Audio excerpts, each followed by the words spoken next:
মনে রাখবেন যে সম্পদ যতটুকু ইনকাম করলেন এই সম্পদটা আপনার না, কিন্তু সম্পদটা আপনার না।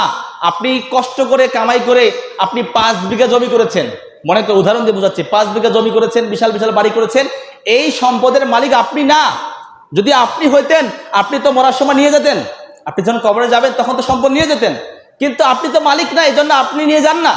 যেহেতু আপনি নিয়ে যান নাই, সম্পদটা ভাগ করে নেয়, আপনার সন্তান নেয়, স্ত্রী নেয়, ছেলে মেয়ে অন্যান্য যারা আছে তারা নেয়, তাহলে সম্পদের মালিক ওরা, আপনি না। কিন্তু আপনি মালিক কোনটার? যেই সম্পদটা আপনি আপনার জীবদ্দশায় আল্লাহ রাস্তায় দান করে গিয়েছেন, সেই সম্পদের মালিক আপনি।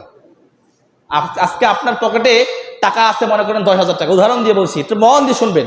10,000 টাকা আছে, এখনো আপনার পকেটে টাকাটা আছে। আপনি টাকা আজকে মসজিদে কোনো টাকা দান না করে বেরিয়ে গেলেন, এখান থেকে বাড়িতে গিয়ে আপনি মারা গেলেন। আপনি যখন মারা যাবেন, মারা যাওয়ার সঙ্গে সঙ্গে আপনার পকেট থেকে 10,000 টাকা বের করে নেওয়া হবে। আপনার পকেট থেকে 10,000 টাকা বের করে নেওয়া হবে। কিন্তু আপনি মসজিদে যে বসে আছেন, কথাগুলো শুনলেন, শোনার পরে মনে করলেন না কিছু দান করি।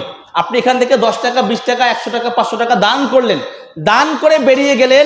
আপনি যখন মারা যাবেন, কবরে যাবেন, কবরে গিয়ে এই যে দান করলেন 500 টাকা, এটার মালিক আপনি, এতটুকুরে মালিক আপনি। আর যেটা পকেটে ঘুরে নিয়ে গেছে সেটা মালিক আপনি, এটা আপনাকে কবরের পকেট থেকে বের করে নেওয়া হবে। কিন্তু যেটা এখন দিয়ে গেলেন সেটা আপনি পাবেন, সেটা আপনি কবরে গিয়ে দেখবেন পাচ্ছেন।